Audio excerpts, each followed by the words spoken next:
राम सिया राम जय जय राम।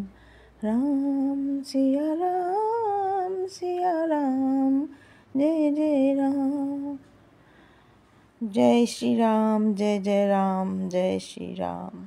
নমস্কার বন্ধুরা, welcome back to my channel. আপনারা ভগবানের কৃপায় খুব ভালো আছেন আশা করি। তো আমি আজকে আবারও নতুন ভিডিও নিয়ে উপস্থিত হয়েছি। এই ভিডিওটি হলো রামায়ণের সংক্ষিপ্ত সার। ভিডিওটিকে প্রথম থেকে শেষ পর্যন্ত অতি অবশ্যই দেখবেন। তো চলুন ভিডিওটি শুরু করা যাক।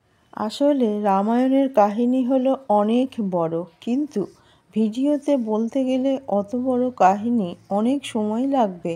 তাই আমি এই রামায়ণ কাহিনীকে সংক্ষিপ্তভাবে বর্ণনা করব। রামায়ণ হলো একটি সনাতন হিন্দুদের প্রাচীন মহাকাব্য। এটি রচনা করেছিলেন মহর্ষি বাল্মীকি। রামের জন্মের আগেই তিনি রামায়ণ লিখেছিলেন। রামায়ণ লেখা হয় মোট 7টি কাণ্ডে। 1 বাল্যকাণ্ড, 2 অযোধ্যাকাণ্ড, 3 অরণ্যকাণ্ড, 4 কিষ্কিন্ধাকাণ্ড, 5 সুন্দরকাণ্ড, 6 লঙ্কাকাণ্ড, 7 উত্তরকাণ্ড। ভগবান বিষ্ণুর সপ্তম অবতার হল রাম অবতার। ত্রেতা যুগে রাবণের অধর্ম ও অত্যাচার পৃথিবীতে অধর্ম অনেক বেড়ে গিয়েছিল। সেই কারণে রামের অবতার হয়েছিল পৃথিবীতে ধর্ম স্থাপন ও রাবণ আর অন্যান্য রাক্ষসদের বধ করার উদ্দেশ্যে। ভগবান শ্রীরামের জন্মকথা। প্রাচীনকালের কথা, সরযূ নদীর তীরে কৌশল্যা নামে এক রাজ্য ছিল। সেই রাজ্যের রাজধানী ছিল অযোধ্যা।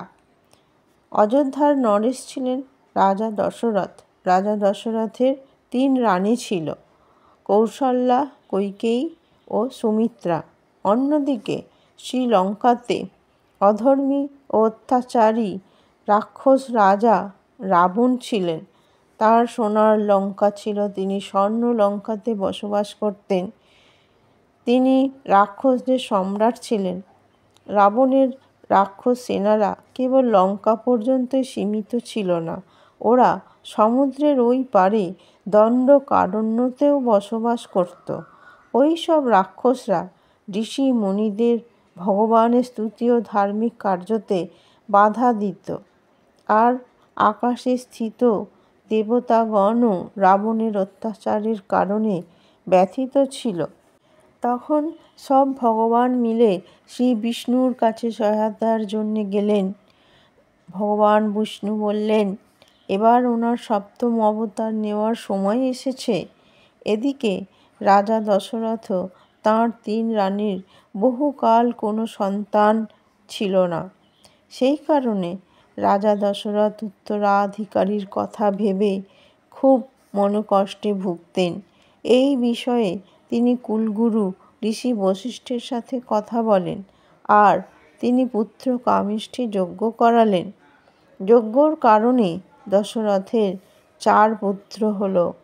ওনার প্রথম রানী কৌশল্যার পুত্র হলেন রাম, কৈকেয়ীর পুত্র হলেন ভরত, আর সুমিত্রার 2 পুত্র হলো লক্ষ্মণ ও শত্রুঘ্নের জন্ম হলো। রাজা দশরথের সব পুত্রই গুরু আশ্রমে শিক্ষা গ্রহণ করেন এবং যুদ্ধবিদ্যায় পারদর্শী হয়ে ওঠেন। শ্রীরামের রূপে ভগবান শ্রী বিষ্ণু এক আদর্শ স্থাপন করেছিলেন আমাদের জন্য, যে ওনার জীবনের প্রতি ঘটনা আমাদের কাছে প্রেরণা তৈরি হয়। যদি ওনার কোনো ঘটনার আমরা বিশ্লেষণ করি, তাহলে ওই ঘটনা আমাদের কিছু না কিছু শিক্ষা দেয়।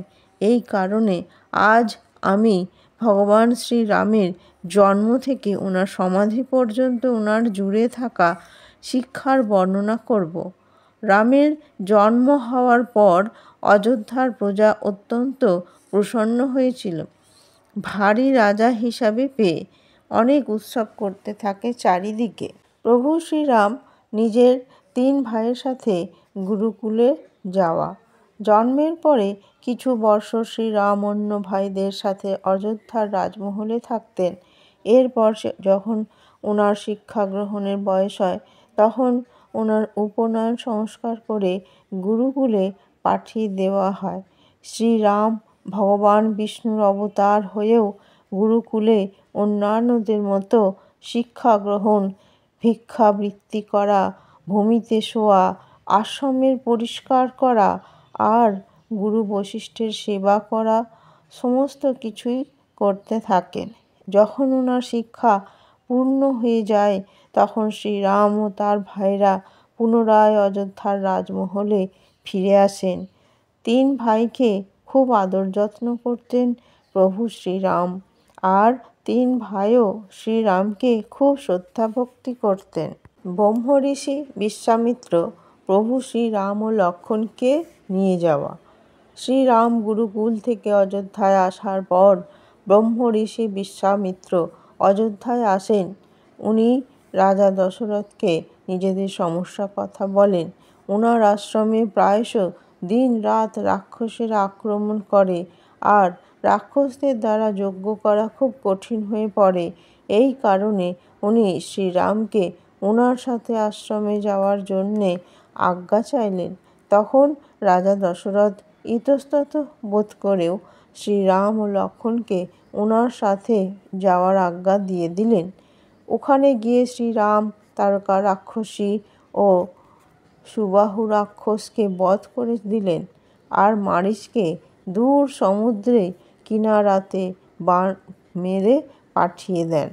এইভাবে প্রভু শ্রীরাম বিশ্বামিত্রর আশ্রমের সংকট দূর করেন। প্রভু শ্রীরাম এই মেসেজ দেন যে শাস্ত্রতে বলা হয়েছে কোনো মহিলার উপর অস্ত্র প্রয়োগ করা বা বধ করা অনুচিত এবং ধর্ম বিরুদ্ধও বলা হয়েছে, কিন্তু যদি গুরুর আজ্ঞার অবহেলা করা হয় তো তাহলে ওর থেকেও বড় অধর্ম কার্য হবে। এই জন্যে শ্রীরাম এই ধর্ম সংকটে উনি ওই ধর্মকে বেছে নেন যেটা শ্রেষ্ঠ ছিল আর মানব কল্যাণকারী ছিল। তাই গুরুর আজ্ঞা চোখ বন্ধ করে তিনি পালন করেন তারকা রাক্ষসীকে বধ করে। দেবী অহল্যা আর শ্রীরামের প্রসঙ্গ। যখন শ্রীরাম গুরু বিশ্বামিত্রের সাথে যাচ্ছিলেন তখন ওনার পায়ে একটা পাথরের শিলা স্পর্শ হয়ে যায় আর তৎক্ষণাৎ এক স্ত্রীলোক রূপ ধারণ করেন আর বিশ্বামিত্র শ্রীরামকে বলেন, এই স্ত্রীলোক গৌতম মুনির পত্নী দেবী অহল্যা। ঋষি গৌতম মুনি বহুকাল আগে সন্দেহবশত দেবী অহল্যাকে শ্রাপ দিয়েছিলেন আর বলেছিলেন, ত্রেতা যুগে ভগবান বিষ্ণুর রাম অবতার নিয়ে আসবেন, তখন তুমি তার পদস্পর্শে শ্রাপ মুক্ত হবে। বহুদিন অপেক্ষা করার পর মাতা অহল্যা শ্রীরামের পদস্পর্শে উদ্ধার হয় আর শ্রাপমুক্ত হয়ে দেবী অহল্যা শ্রীরামকে প্রণাম করে অন্তর্ধান হয়ে যান। শ্রীরামের সহিত মাতা সীতার বিবাহ। এরপর ঋষি বিশ্বামিত্র শ্রীরাম ও লক্ষ্মণকে নিয়ে গেলেন মিথিলা রাজ্যে, যেখানে মাতা সীতার স্বয়ম্বর ছিল। ওখানে মিথিলার রাজা ঋষি জনক ওই স্বয়ম্বরে এক প্রতিযোগিতা রেখেছিলেন যে পরশুরামের দেওয়া শিব ধনুষকে যে ভঙ্গ করতে পারবে তাকেই মাতা সীতা বরমালা দান করবেন আর বিবাহও করবেন। যখন শ্রীরাম স্বয়ম্বরের আগে ফুলের বাগানে গিয়েছিলেন, মাতা সীতাকে ফুল তুলতেও দেখেন। সেই সময় মৃত্যুলোকে অর্থাৎ পৃথিবীতে সীতা আর রামের প্রথম দেখা হয়েছিল। প্রতিযোগিতার শুভারম্ভ হয়। এক এক করে সমস্ত বীর রাজাগণ শিবধনুষ মানে হরধনুকে কেউ প্রত্যঞ্চা বেঁধে ভঙ্গ করতে পারেননি। ওই শিবধনুষ এত ভারী ছিল যে অনেক রাজারা সবাই থাকা কেউ উঠাতেই পারেনি। শেষে বিশ্বামিত্র মুনি শ্রীরামকে ধনুষ ওঠানোর আদেশ দেন। গুরুর আদেশে শ্রীরাম শিবধনুষকে প্রণাম করে একবারেই ধনুষ উঠিয়ে প্রত্যঞ্চা চড়াতেই শিবধনুষ ভেঙে যায়। এই দৃশ্য দেখে ওই স্বয়ম্বরে থাকা সমস্ত অতিথি রাজাগণ আশ্চর্য হয়ে গিয়েছিলেন। তারপরে শ্রীরামের সাথে মাতা সীতার বিবাহ হয়ে যায়। এই ঘটনায় আমাদের শিক্ষা নিতে হয় যে গুরু আপন শিষ্যদের গুরুত্বপূর্ণ নির্ণয় নিতে পারেন। যখন মাতা পিতা একটা গুরুকে সঁপে দেয়, তো ওই গুরুই শিষ্যদের মাতা পিতা হয়ে যায়। গুরুর আদেশ অর্থাৎ মাতা পিতার আদেশ একই বলে বুঝতে হয়, যার পালন করা প্রত্যেক মানুষের কর্তব্য। এই রামের উপর ভগবান পরশুরামের ক্রোধ।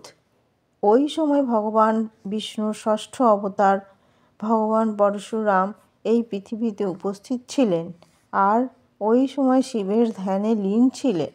যখন উনি শিব ধনুষ ভঙ্গের আওয়াজ শোনেন, তো অত্যন্ত ক্রোধে ওই স্বয়ম্বরে আসেন। ওনাকে এত ক্রোধ অবস্থায় দেখে সমস্ত সভাসদগণ ভয় পান। ধনুষভঙ্গকারীকে সামনে এসে ওনার সাথে যুদ্ধ করার জন্য আহ্বান জানান।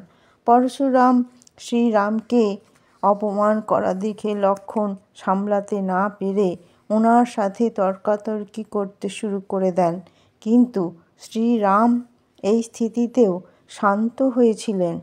আর পরশুরামের কাছে শ্রীরাম ধনুষ ভাঙার জন্য ক্ষমা চাইলেন। অবশেষে পরশুরামের ক্রোধ শান্ত করার জন্য শ্রীরাম নিজেকে বিষ্ণু অবতার হওয়ার রূপ পরশুরামকে দেখালেন। যখন পরশুরাম জানতে পারলেন যে ভগবান বিষ্ণুর সপ্তম অবতারের জন্ম হয়েছে, তখন উনি ওই সভা থেকে চলে গেলেন। মাতা সীতাকে রামের এক পত্নীর বচন দেওয়া। ত্রেতা যুগে এক পুরুষের দ্বারা অনেক পত্নীর সাথে থাকা সাধারণ কথা ছিল। স্বয়ং শ্রী রামের পিতায় দশরথের 3 পত্নী ছিল, কিন্তু শ্রীরাম সীতামাতাকে বচন দিয়েছিলেন যে শ্রীরাম আজীবন কোনো পরস্ত্রীর ব্যাপারে ভাববেন না। জীবনভর কেবল মাতা সীতাই একমাত্র ওনার ধর্মপত্নীই থাকবেন। এই প্রকার শ্রীরাম একটা পতি-পত্নীর আদর্শকে স্থাপিত করে দিয়েছিলেন। শ্রীরামের 14 বর্ষ বনবাস। শ্রীরামের বিবাহের কিছু বছর পরে ওনাকে পিতা দশরথ রাজ্যসভাতে ডেকে রামকে রাজ্যাভিষেকের কথা বলেন। শুরুতে রাম রাজি হয়নি, কিন্তু পরবর্তীকালে পিতার আদেশ মেনে নেন। এরপরে পুরো অযোধ্যা নগরে শ্রীরামের রাজ্যাভিষেকের ঘোষণা করে দেন। ঘোষণা শুনে অযোধ্যাবাসী আনন্দে আয়োজন শুরু করে দেয়। পরের দিনে সকালে পিতা রাজসভায় আসেনি দেখে তখন উনি জানতে পারেন পিতা দশরথ বিমাতা রানী কইকেয়ী মহলে আছেন। সেখানে গিয়ে জানতে পারেন বিমাতা কইকেয়ী রাজা দশরথের থেকে পুরানো 2টি বরদান চেয়েছেন। রাজা দশরথের কইকেয়ীকে দেওয়া 2টো বরদানের মধ্যে প্রথম বরদান হলো কইকেয়ীর পুত্র রামের ছোট ভাই ভরতের রাজ্যাভিষেক করতে হবে, আর দ্বিতীয় বরদান হলো রামকে সন্ন্যাসী হয়ে 14 বর্ষ বনবাসে কাটাতে হবে। পিতা দশরথ এই বরদান 2টি শুনে খুবই দুঃখী ও বিমর্ষ হয়ে পড়েন আর কক্ষতে বসে বিলাপ করতে থাকেন। শ্রীরাম বিমাতা কইকেয়ীকে পিতার বরদানের দেওয়াকে পালন করতে বনবাসে যাওয়া মেনে নিলেন পিতার সম্মানার্থে। আর কইকেয়ীকে রাম বললেন, ভরতকে রাজা করার ইচ্ছের কথা সোজা আমাকেই তো বলতে পারতেন, আমি খুশিতে ভরতকে রাজা করে দিতাম। রাম পিতা দশরথের প্রতিজ্ঞাবদ্ধ 2টি বচন প্রতিপালন করার জন্যে বনবাস যাওয়ার নির্ণয় নিয়ে নিলেন। ওনার সাথে নিজের ধর্মপত্নী মাতা সীতা পতিধর্ম পালন করার জন্যে বনবাসে যাওয়ার নির্ণয় নিলেন। সাথে সর্বদাই শ্রীরামের ছোট ভাই লক্ষ্মণও বনবাসে যাওয়ার জন্যে নির্ণয় নিলেন। ওই সময় শ্রীরামের আরও 2টি ভাই ভরত ও শত্রুঘ্ন দাদুর কাছে মামার বাড়ি কইকেয়ী প্রদেশে ছিলেন। এই কারণে এই ঘটনার সম্পর্কে তাঁরা জানত না। যখন শ্রীরাম বনবাসে যেতে থাকেন, তো অযোধ্যার প্রজা বিদ্রোহ করতে থাকে।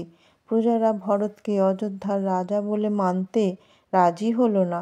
এই দেখে শ্রীরাম অযোধ্যার প্রজাদের বোঝালেন আর রাজার আদেশকে পালন করতে বললেন। শ্রীরাম বনবাসে যাওয়ার পরে ভরতকে রাজ্য চালানোর জন্য সহযোগিতা করতে বললেন প্রজাদের। এখানে শ্রীরাম আমাদের শিক্ষা দেন যে রামের সাথে যত অন্যায় হোক না কেন, কিন্তু উনি বিমাতা কইকেয়ী আর ভরতের প্রতি কোনো দুর্ভাবনাই রাখেনি। লক্ষ্মণ কইকেয়ী ও ভরতকে খারাপ ভাবছিলেন, কিন্তু শ্রীরাম লক্ষ্মণকে সবাইকে সম্মান দিতে বললেন আর বলেন মাতা কইকেয়ীকে অনাদর না করার জন্যে। শ্রীরাম অযোধ্যার প্রজাদের অনেক বোঝায়, কিন্তু প্রজারা এত প্রেম করত যে রামের সাথে যাওয়ার জন্যে রাজি ছিলেন বনবাসে। শ্রীরাম বারবার প্রজাদের বোঝানো সত্ত্বেও প্রজারা হেঁটে হেঁটে রথের পিছনে চলেই যাচ্ছিল। এতে শ্রীরাম অযোধ্যার রাজনীতিক সংশয় দেখতে পেলেন। তখন শ্রীরাম অযোধ্যার কাছে আসা তমসা নদীর তীরে রথ দাঁড় করিয়ে দেন আর রাতে বিশ্রাম করতে বললেন। অযোধ্যার প্রজারাও শ্রীরামের সাথে ওখানে বিশ্রাম নিতে লাগে। যখন সবাই শুয়ে পড়ে তখন প্রাতঃকালে শ্রীরাম তাড়াতাড়ি উঠে পত্নী সীতা আর ভাই লক্ষ্মণের সাথে ওখান থেকে কাউকে না জানিয়ে চলে যায়। পরে যখন প্রজারা দেখেন যে শ্রীরাম কর্তব্য প্রতিপালন করার জন্য চলে গেছেন, তখন সবাই নিরাশ হয়ে অযোধ্যায় ফিরে আসেন। আপন মিত্র নিষাদ রাজের সাথে শ্রীরামের মিলন। এরপর শ্রীরাম সিংহবৈরপুরে পৌঁছান। সেখানে আদিবাসী স্থল ছিল। ওখানকার আদিবাসী রাজা ছিলেন নিষাদ রাজ। গুরুকুলে শ্রীরাম আর রাজা নিষাদ দুজনে একসাথে শিক্ষা গ্রহণ করেছিলেন। তখন দুজনের মধ্যে বন্ধুত্ব হয়ে গিয়েছিল। যখন নিষাদ রাজ জানতে পারলেন শ্রীরাম ওখানে এসেছেন, তখন প্রজাদের সঙ্গে নিয়ে নিষাদ শ্রীরামের কাছে গিয়ে বললেন যে আমার নগরে আপনি থাকুন আর আপনি আমার নগরে 14 বর্ষ রাজা হয়ে থাকুন। শ্রীরাম নিষাদের রাজ্য তো দূর, ওই নগরে যাবেন না বলে দিলেন। শ্রীরাম পিতার বচনের জন্য 14 বর্ষ কেবল বনেই থাকতে হবে আর কোনো নগরে প্রবেশ নিষিদ্ধ নিয়মে বাঁধা ছিল। এই কারণে উনি নিষাদ রাজের আমন্ত্রণ বিনম্রতার সহিত অস্বীকার করেছিলেন। তখন ওই বনেই বিশ্রাম করার জন্যে ব্যবস্থা করা হয়েছিল। শ্রীরাম সীতা ও ভাই লক্ষ্মণের সাথে ভূমির উপরেই শুয়েছিলেন। এখানে লক্ষ্মণ নিজের দাদা শ্রীরামের সেবাতে এত লীন ছিলেন যে রাত্রিতেও তিনি ঘুমাতেন না। লক্ষ্মণ দিনের বেলায় দাদা শ্রীরাম আর মাতা সীতার সেবায় এবং রাত্রিতে ওনাদের পাহারা দেওয়ার নির্ণয় নিয়েছিলেন। এই জন্যে লক্ষ্মণ 14 বর্ষ কোনো দিন ঘুমোয়নি পর্যন্ত। এরপর শ্রীরাম অযোধ্যা থেকে আসায় অযোধ্যার মন্ত্রী ও দশরথের মিত্র সুমন্তকে রথ নিয়ে অযোধ্যায় ফিরে যেতে বলেন। বনবাসীর অর্থই হলো সমস্ত রাজসিক বস্তু ত্যাগ করে সম্পূর্ণ বনবাসী হয়ে থাকা। ওই সময় কেবল নিজস্ব অস্ত্র শস্ত্রই রাখতে পারবে নিজেদের রক্ষার্থে। এরপর শ্রীরাম এক কেবটের সাহায্যে যমুনা নদী পার হয়ে চলে যান। শ্রীরাম ও কেবটের প্রসঙ্গ। যে যাত্রীদের নৌকাতে করে নদী পার করে দেয় তাকে কেবট বা মাঝি বলা হয়। শ্রীরামকেও ওই নদী পার হয়ে নদীর ওপারে যেতে হবে। কেবট জানত যে শ্রীরাম নারায়ণের অবতার। এই জন্যে কেবট শ্রীরামের সামনে অহল্যার প্রসঙ্গের কথা বলেন যে যদি আমার নৌকায় বসেন আর আমার পাপের কারণে আমার নৌকা যদি একটি স্ত্রী হয়ে যায়, তাহলে আমার কেবট পদ চলে যাবে। তাই কেবট শ্রীরামকে নৌকায় বসানোর আগে ওনার পাকে ধুয়ে দেওয়ার শর্ত বলেন। শ্রীরাম কেবটের ভক্তিভাব বুঝতে পেরে আদেশ দিলেন। তখন কেবট পুরো ভক্তিভাবে শ্রীরামের চরণ বন্দনা করল। তারপরে নিজের নৌকায় বসিয়ে যমুনা নদী পার করে দিল। চিত্রকূটে শ্রীরাম আর ভরতের মিলন। শ্রীরাম পত্নী সীতা আর ভাই লক্ষ্মণের সাথে নদী পার হয়ে চিত্রকূটের বনে কুটির বানিয়ে থাকতে লাগলেন। কিছুদিন হয়ে যাওয়ার পরে উনি দেখলেন ভরত পুরো অযোধ্যার রাজপরিবার আর অযোধ্যার সৈনিক সমেত ওখানে চলে এসেছেন। ভরতের দ্বারা শ্রীরাম পিতা দশরথের মৃত্যুর খবর পেলেন। এই শুনে শ্রীরাম ও লক্ষ্মণ অধীর হয়ে গেলেন আর পিতাকে জলপিণ্ড দান করলেন। এরপর শ্রীরামকে ভরত অযোধ্যার রাজা মেনে নিয়ে বিনীত করে বললেন শ্রীরাম যেন পুনরায় অযোধ্যায় ফিরে আসে রাজপথ সামলান। কইকেয়ীও বরদানের বচন ফিরিয়ে নিলেন আর ফিরে যেতে বলেন, কিন্তু শ্রীরাম ফিরে যেতে রাজি হলেন না। উনি বলেন কেবল বচন দেওয়ার লোকই বচন ফেরাতে পারেন। শ্রীরামকে বনে যাওয়ার আদেশ কেবল মহারাজ দশরথই দিয়েছিলেন, তাই উনিই বচন ফিরিয়ে নিতে পারেন। এখন তো উনি জীবিত নেই, তো শ্রীরাম 14 বর্ষ বনবাস কাটানোর পরেই অযোধ্যায় ফিরবেন। এই প্রসঙ্গতে শ্রীরাম এই শিক্ষা দেন যে পিতার মৃত্যুর পরেও উনি পিতার বচনকে মিথ্যা হতে দেননি। পুরো শ্রদ্ধার সহিত উনি পালন করেন। কিন্তু ভরত স্বয়ংই অযোধ্যার রাজা হতে রাজি নন। তখন ভরত শ্রীরামকে বলেন, আপনি আপনার খড়ম দুটিকে আমায় দিয়ে দিন, আমি ওই খড়ম দুটিকে রাজ্যে নিয়ে গিয়ে রাজসিংহাসনে বসিয়ে রাজ্য চালনা করিব। রাম তখন এই কথা শুনে শ্রীরামের নিজের খড়ম দুটিকে ভরতকে দিয়ে দেন।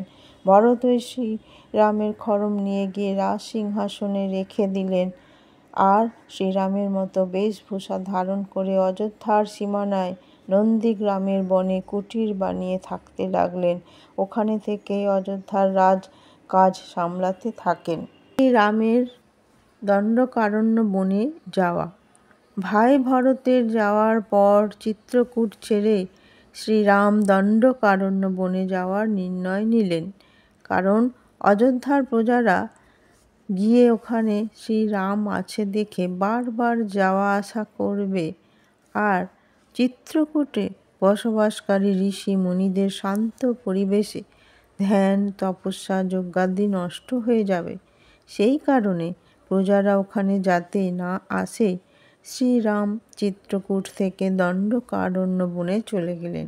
দণ্ডকারণ্য বনে শ্রীরাম সীতা ও লক্ষ্মণ 10 বর্ষেরও অধিক থাকলেন কুটির বানিয়ে। দণ্ডকারণ্যে বিভিন্ন ঋষি মুনিদের সাথে মিলে ওনাদের আতিথ্য সৎকার ও জ্ঞান অর্জন করতে থাকেন। আর ওই বনে রাবণের যত রাক্ষস ঋষি মুনিদের বিরক্ত করত তাদের বধ করলেন শ্রীরাম। শ্রীরাম শেষে পঞ্চবটী বনে যান।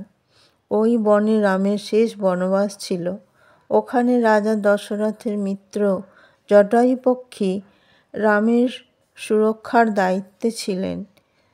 শূর্পণখা ও খরদূষণের প্রসঙ্গ। একদিন শ্রীরাম কুটিরে বসেছিলেন, তখন রাবণের বোন শূর্পণখা ওখানে বিচরণ করতে করতে আসে। শ্রীরামকে দেখে শূর্পণখা মোহিত হয়ে পড়ে আর ওনার সামনে বিবাহের প্রস্তাব দেয়। শ্রীরাম নম্রতাপূর্বক নিজের এক পত্নী ধর্মের কথা বলে শূর্পণখার প্রস্তাবকে ফিরিয়ে দেয়।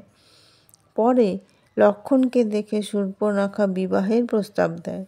লক্ষ্মণ তখন উপহাস করে শূর্পণখাকে। শূর্পণখা উপহাস সহ্য করতে না পেরে সীতামাতাকে খাওয়ার জন্যে দৌড়ায়। তখন লক্ষ্মণ তরোয়াল দিয়ে শূর্পণখার নাক কান কেটে দেয়।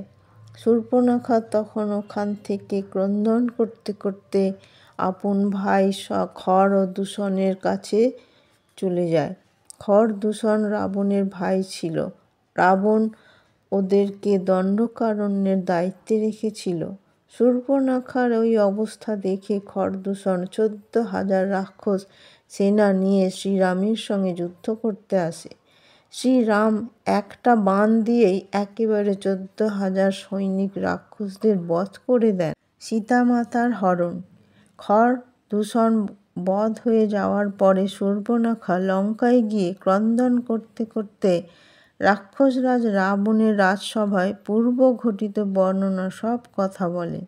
আর লক্ষ্মণ যে শূর্পণখার নাক কান কেটে দিয়েছে, লঙ্কার অপমান করেছে সেটাও বলে।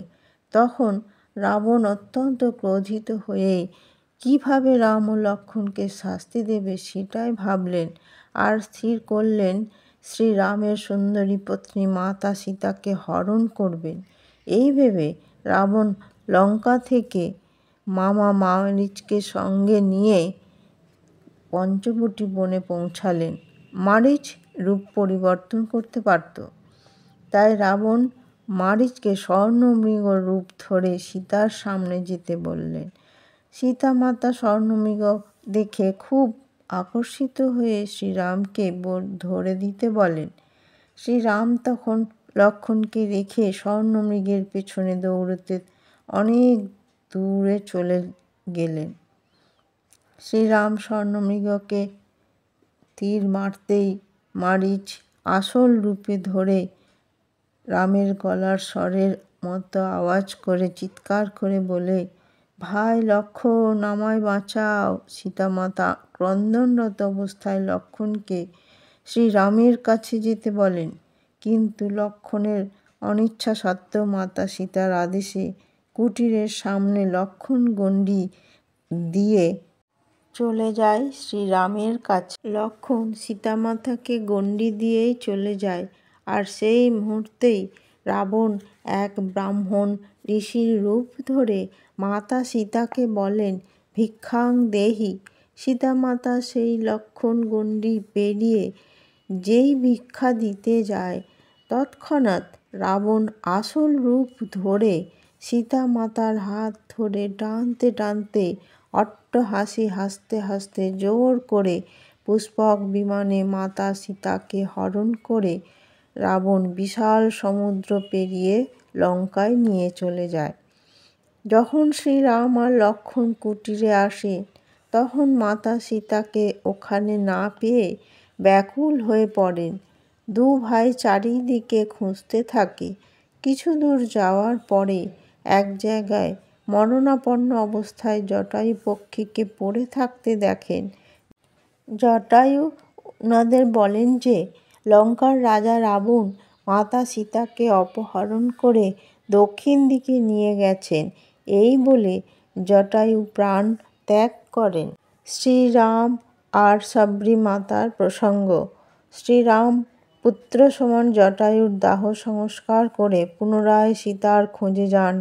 যেতে যেতে শবরী মাতার কুটিরে শ্রীরাম ও লক্ষ্মণ পৌঁছায়।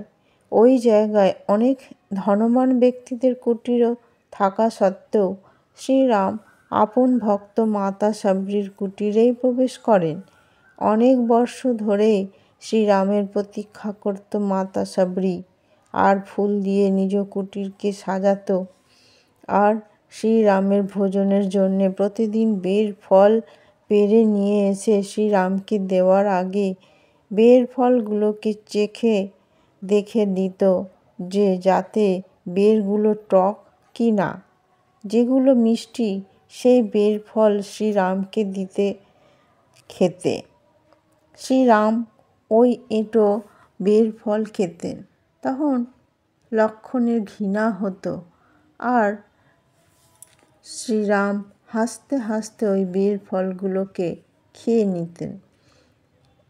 এটার জন্যে শ্রীরাম এই শিক্ষা দেয় যে ভগবানকে যে সত্যিকারের সরল মনে এঁটো ফল দিলেও তাহলেও ভগবান ওটাই গ্রহণ করে নেন। শ্রীরামের সাথে বানররাজ সুগ্রীবের মিত্রতা। মাতা শবরীর থেকে সুগ্রীবের ঠিকানা নিয়ে ঋষিমুখ পর্বতে যান, যেখানে শ্রীরামের আপন ভক্ত হনুমানের সাথে দেখা হয়। হনুমানের দ্বারা মিত্র বানররাজ সুগ্রীব এবং জম্বুবানের সাথে সাক্ষাৎ হয় শ্রীরামের। সুগ্রীব নিজ ভাই শক্তিশালী বালির দ্বারা রাজ্য থেকে নিষ্কাশিত ছিল। শ্রীরাম বানররাজ সুগ্রীবের সাথে বন্ধুত্ব করলেন আর দুজনের একে অপরের সাথে বচনবদ্ধ হলেন যে রাম সুগ্রীবের হারানো রাজ্যকে ফিরিয়ে দেবেন আর সুগ্রীব মাতা সীতাকে খোঁজার জন্যে সাহায্য করবেন। এরপর শ্রীরাম কিষ্কিন্ধা নরেশ সুগ্রীবের বড় ভাই বালিকে একটা বৃক্ষের পেছনে থেকে লুকিয়ে বধ করে দিলেন। বালিকে গাছের আড়াল থেকে লুকিয়ে বধ করা অত্যন্ত আবশ্যক ছিল, কারণ বালির বরদান ছিল যে বালির সামনে যে যুদ্ধ করবে তার অর্ধেক শক্তি বালির কাছে এসে যাবে। বালিকে বধ করার পরে শ্রীরামকে বালি প্রশ্ন করে, আপনি আমায় কেন বধ করলেন? আমি তো কোনো অন্যায় করিনি আপনার সাথে। তখন শ্রীরাম বললেন বালিকে, তুমি তোমার ভাই সুগ্রীবকে বিশ্বাস না করে তাকে রাজ্য ছাড়া করে দিয়েছ আর ভাই সুগ্রীবের পত্নী রুমাকে জোর করে বিবাহ করেছ। এটাই তোমার অপরাধ ছিল আর মহাপাপ ও অধর্ম ছিল। রাজ্য ফিরে পাওয়ার পরেই সুগ্রীব সীতা মাতাকে খুঁজতে গেল না, কারণ ওই সময় বর্ষা ঋতু শুরু হয়ে যায়, তাই অসম্ভব ছিল মাতা সীতাকে খোঁজা। তারপর শ্রীরাম বর্ষা ঋতু কেটে গেলে সীতা মাতাকে খুঁজে দেওয়ার আদেশ দেন বানররাজ সুগ্রীবকে। মাতা সীতার খোঁজ। 4 মাস বাদে বানররাজ সুগ্রীব বানর সেনাদের মাতা সীতার খোঁজে 4 দিশাতে পাঠিয়ে দেন। কিন্তু কিছুদিন পরে দক্ষিণ দিশাতে শ্রীরাম জটায়ুর ভাই সম্পত্তির থেকে জানতে পারেন মাতা সীতা লঙ্কার অশোক বাটিকাতে এক বৃক্ষের তলায় বসে আছেন ক্রন্দনরত অবস্থায়। এই শুনে শ্রীরাম হনুমানকে সীতামাতার দেওয়া একটি আংটি দিয়ে বললেন, তুমি গিয়ে মাতা সীতার খবর আনো আর বলবে শ্রীরাম খুব শিগগির উদ্ধার করতে আসবেন, চিন্তা না করতে। হনুমান তক্ষুনি সযোজন সমুদ্র পার হয়ে লঙ্কায় অশোক বাটিকাতে সীতার সাথে দেখা করে পরিচয় দেন আর শ্রীরামের দেওয়া আংটি দিলেন মাতা সীতাকে। সীতা মাতা ক্রন্দনরত অবস্থায় দুঃখের কথা জানিয়ে শ্রীরামের দেওয়া আংটি হনুমানকে দিয়ে বললেন, এটা শ্রীরামকে দিতে আর আমায় যেন খুব তাড়াতাড়ি রাবণকে বধ করে উদ্ধার করে নিয়ে যান যেন এই লঙ্কাপুরী থেকে। হনুমান সেই রামের সঙ্গে দেখা করার আগে সীতামাতার দেওয়া আংটি নিয়ে অতি আনন্দে লঙ্কার অশোক বাটিকা সমস্ত কিছু তছনছ করে দিয়ে আসেন আর তার জন্যে রাবণ তাকে ধরে ফেলে তার লেজে আগুন ধরিয়ে দেয় আর সেই আগুন দিয়ে সোনার লঙ্কা রাবণের সামনে সব পুড়িয়ে ছাই করে দিয়ে আসেন। এসে সমুদ্রের জলে তার অগ্নিদগ্ধ লেজ জলে নিভিয়ে দেন। তারপর আবার পুনরায় সযোজন সমুদ্র পার হয়ে শ্রীরামের কাছে ফিরে আসেন। শ্রীরাম হনুমানের থেকে সব কথা শুনে লঙ্কায় আক্রমণ করার সিদ্ধান্ত নিয়ে নিলেন। আদেশ করলেন যে এবার লঙ্কা আক্রমণ করতে হবে। রাম সেতুর নির্মাণ। বানর সেনা রামের নেতৃত্বে সমুদ্র তটে উপস্থিত হলেন, কিন্তু সমুদ্র পার কী করে করবে সেই কথা ভাবতে থাকে। এখানে এসে তো মুশকিল হয়ে গেল। এর জন্যে শ্রীরাম সমুদ্রদেবের প্রার্থনা করলেন, কিন্তু রামের প্রার্থনা না শোনার জন্যে শ্রীরাম সমুদ্রের উপর ব্রহ্মাস্ত্র নিক্ষেপ করার সিদ্ধান্ত নিলেন। তখন সমুদ্রদেব প্রকট হয়ে বানর সেনার মধ্যে নল ও নীলের 2 বানরের কথা বললেন। এই 2 বানর শাপের কারণে সমুদ্রের উপর সেতু বানানোর সহায়তা হবে। নল নীলের শাপ ছিল যে ওদের দ্বারা সমুদ্রের উপর কোনো জিনিস ফেললে ডুবে যাবে না। তখন কেবল 5 দিনেই 100 যোজন সমুদ্রের উপর সেতু নির্মাণ হয়ে গেল। নল, নীল ও বানর সেনার দ্বারা এই রাম সেতু ভারতের দক্ষিণ দিশার সাথে লঙ্কার সাথে জুড়ে থাকত। বিভীষণ শ্রীরামের শরণে আসা।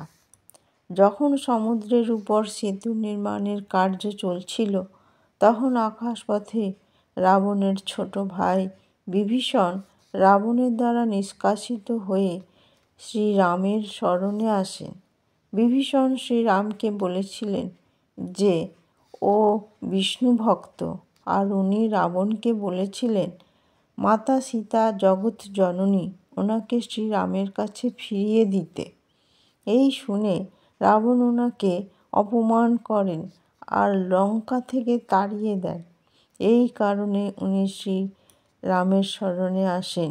শ্রীরাম শত্রুর ভাই হওয়া সত্ত্বেও নিজের শরণে আসা বিভীষণকে রক্ষা করা ধর্ম বলে মনে করেন। আর সেই সময় হনুমানও বলেছিলেন, লঙ্কায় যখন গিয়েছিল হনুমান, তখন ওখানে এক সজ্জন ব্যক্তিকে দেখেছিলেন। সেই সজ্জন ব্যক্তি হলেন এই বিভীষণ। এই ঘটনার জন্য শ্রীরাম এই শিক্ষা দেন যে আমাদের আপন শরণে যদি শত্রুও আসে তো ওর সাহায্য করা অতীব দরকার। শ্রীরামের দ্বারা রাক্ষসরাজ রাবণকে শান্তি সন্দেশ। যদিও রাবণ সীতামাতাকে অপহরণ করে নিয়ে যায়, তবুও শ্রীরাম যুদ্ধের পূর্বে এক শান্তি সন্দেশ পাঠিয়েছিলেন। শ্রীরামের মনের ইচ্ছা ছিল যে শান্তিভাবে যদি সীতামাতাকে ফিরিয়ে দেয় রাবণ, তাহলে যুদ্ধে লিপ্ত থাকা অসংখ্য সেনার প্রাণ রক্ষা করা যাবে।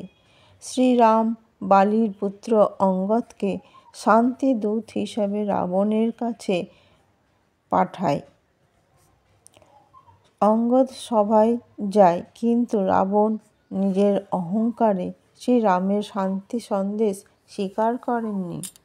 শ্রীরাম ও রাক্ষসরাজ রাবণের মধ্যে যুদ্ধ শুরু করার আগে শ্রীরাম শিবের পূজা করেছিলেন এবং শিবের আশীর্বাদ নিয়ে শ্রীরাম যুদ্ধে নেমেছিলেন। শ্রীরাম ও রাবণের মধ্যে ভীষণ যুদ্ধ শুরু হয়ে গেল। এই যুদ্ধে রাবণের সমস্ত ভাই, বন্ধু, যোদ্ধা, সেনা, ভাই কুম্ভকর্ণ, পুত্র মেঘনাদ অত্যন্ত পরাক্রমশালী ছিলেন। তবুও এই যুদ্ধে মারা যায়। শেষে রাবণও শ্রীরামের হাতে পরাজিত হয়ে মৃত্যুবরণ করেন। তারপর রাবণের মৃত্যু হওয়া এই দিনকে আমরা সবাই দশেরা বলেই মানি। রাবণ বধের পরে শ্রীরামকে লঙ্কা দিয়ে দেওয়া। যখন রাবণ বধ হয়ে যায় শ্রীরামের হাতে, তখন রাবণের সমস্ত পত্নী মন্দোদরী সহিত রামের কাছে এসে বিলাপ করতে থাকেন। রাবণের অহংকারের কারণে রাক্ষসকুল সবই শেষ হয়ে যায়।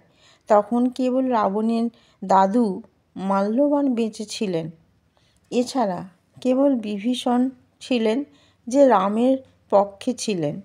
রাবণ বধের পরে লঙ্কার রাজপরিবার থেকে একমাত্র পুরুষ মাল্যবান শ্রীরামের চরণে লঙ্কার রাজার মুকুট রেখে দিয়েছিলেন। শ্রীরামের অধীনতা স্বীকারও করেন। তখন শ্রীরাম সমস্ত লঙ্কাবাসীর সামনে ঘোষণা করেন, আমার লক্ষ্য লঙ্কার উপরে আধিপত্য ছিল না। আমার লক্ষ্য কেবল আমার পত্নী সীতাকে উদ্ধার করা এবং পাপী ও অধর্মী রাবণকে বধ করা আর সম্মান সহিত সীতাকে ফিরে পাওয়া। এই বলে শ্রীরাম লঙ্কার পরবর্তী রাজা বিভীষণের নাম ঘোষণা করে দেন আর পুনরায় লঙ্কাবাসীদের লঙ্কা ফিরিয়ে দেন। এরপরে শ্রীরাম মাতা সীতাকে সঙ্গে নিয়ে লক্ষ্মণের সাথে অযোধ্যায় ফিরে আসেন।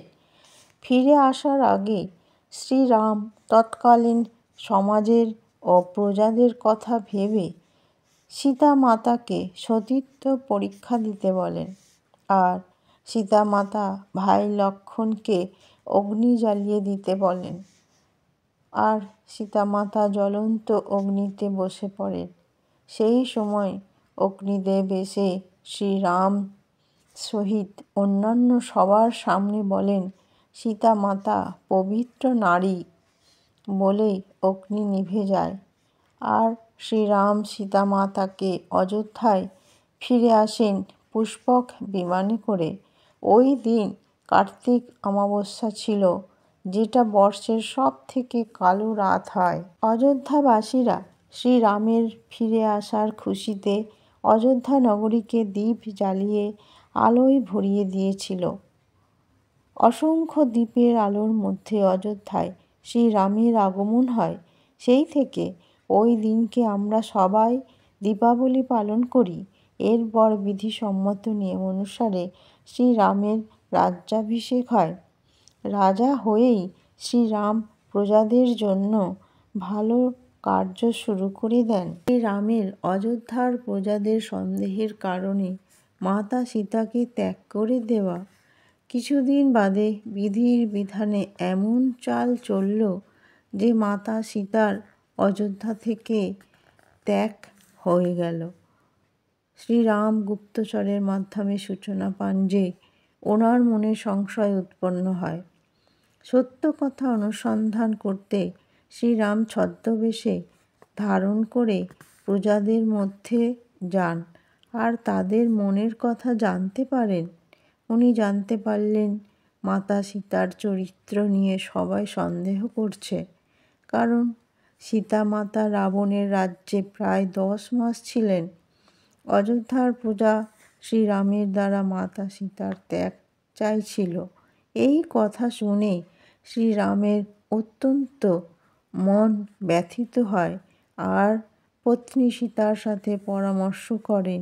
শেষে নির্ণয় নিলেন শ্রীরাম মাতা সীতাকে প্রজাদের কারণে ত্যাগ করে দেবেন। আর সীতা পুনরায় সন্ন্যাস বেশে বনে বসবাস করতে চলে যান। এটাতে শ্রীরাম আমাদের রাজধর্ম শিক্ষা দেন। যদি কেউ রাজা হয় তো ওনার নিজের পরিবারের থেকে প্রজাদের মধ্যে অধিকাংশ প্রজার মতের উপরে নির্ভর করেই রাজাকে নির্ণয় নিতে হয়। রাজা প্রজার বিরুদ্ধে যেতে পারেন না কখনো। এই কারণে শ্রীরাম মাতা সীতাকে ত্যাগ করে দেন।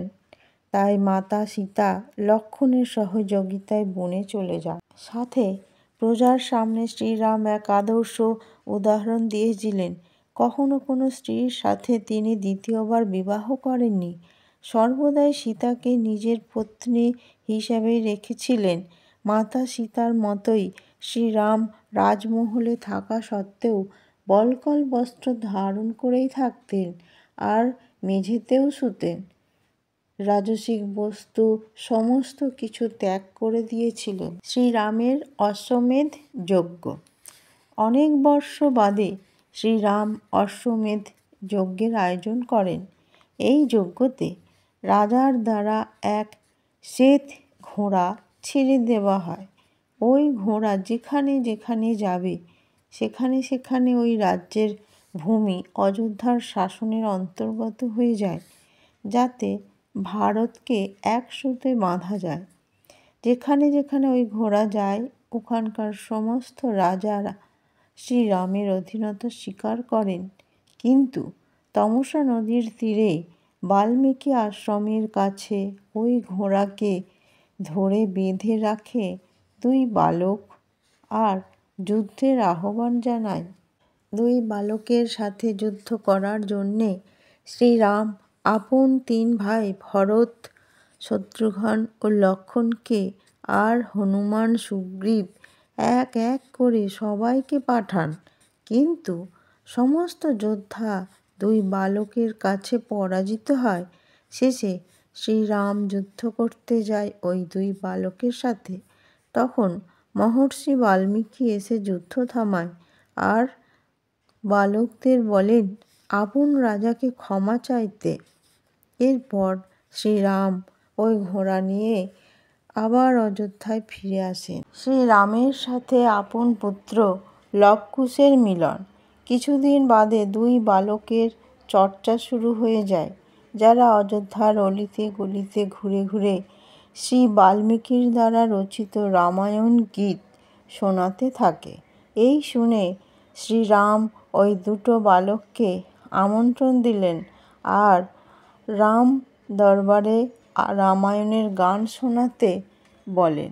এই বালক দুটি হলো মাতা সীতার দুই পুত্র লব আর কুশ, যারা ওই অশ্বমেধের যজ্ঞের ঘোড়াকে ধরে রেখে দিয়েছিল। লব কুশ রাম সভায় এসে নিজেদের পরিচয় দিয়ে রাম কথার গান শুনিয়ে সভায় সবাইকে মোহিত করে দেয়। কিন্তু সীতা মাতার একা বনে যাওয়ার কথা কেউই জানত না। ওই বালকেরা সীতামাতার দ্বারা বনে জীবন কাটানোর কথা অযোধ্যার সামনে রাখেন আর লবকুশ সীতামাতার পুত্র বলে পরিচয় দেয়।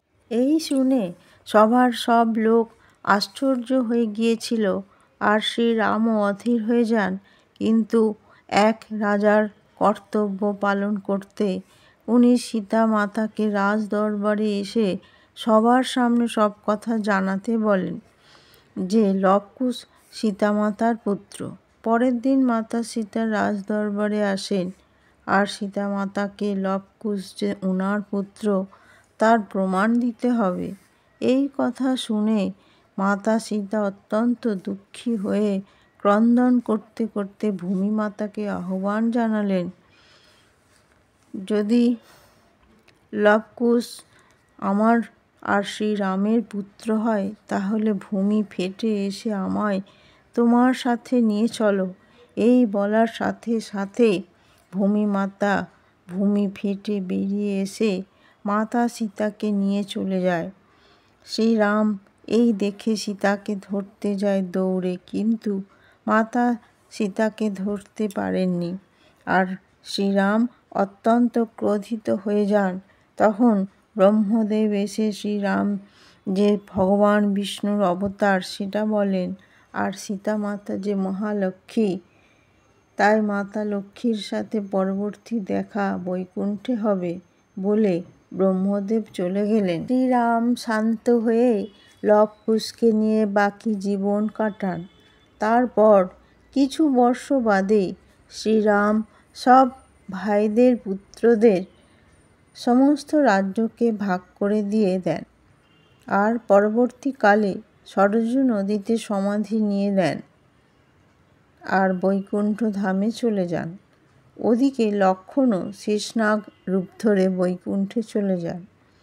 এই প্রকার শ্রীরাম নিজের অবতারের উদ্দেশ্য পূর্ণ করে পুনরায় নিজের ধাম বৈকুণ্ঠে চলে যান।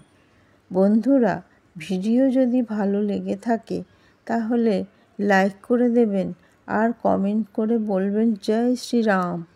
আর চ্যানেলটিকে অতি অবশ্যই সাবস্ক্রাইব করে দেবেন।